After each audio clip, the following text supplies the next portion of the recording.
from Jonathan, Mr. Klavan, I have been enjoying the show immensely. Recently, President Trump declared the opioid epidemic a national health emergency, which was then decried by the left as not going far enough, even though the problem has been building for years while President Obama did nothing.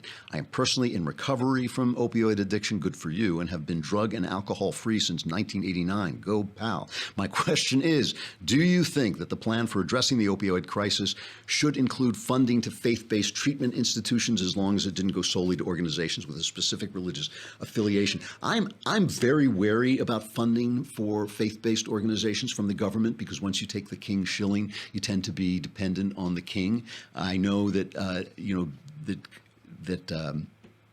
religions have wonderful programs, and they do get government funding. The Catholic Church in New York, just gets all this funding. And when they threatened to cut it off, they threatened to cut the Catholic Church's funding off in New York. I think it was over the gay issue. The Catholics said, "Go ahead, just try and supply, the kind of functions we supply." So look, yes, I think if they're funding things, that they should fund everything, and it shouldn't be about faith-based.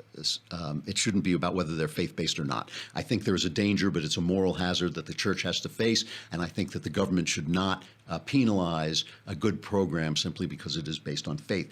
Having said that, I do believe that faith is a powerful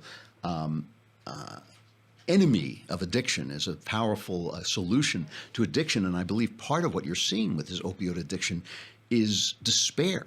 And part of that despair is coming from our drug-based society. We have these antidepressants that solve the problem of happiness, but they create a new problem, which is the problem of despair. You're unhappy, you take a pill, you feel happier, but now you've reduced yourself to a bag of chemicals that can be manipulated to have feelings, and you've lost touch with your spiritual life. And I think it is the spiritual life, it's living the spiritual life, it is committing yourself to the spiritual life, and not becoming a monk, but simply becoming, or a nun, but simply becoming a person who lives life as a whole person, and not as a physical entity all the time, who's not just thinking about where you're going to get your next sex and where you're going to get your next food, but how are you going to get yourself closer to God, and how you're going to become a more full and loving person. That is the path that leads away from these drugs. So I think that that's an important point too. But I'm not against funding religious organizations. I just think it's a danger that the religious people have to pay attention to.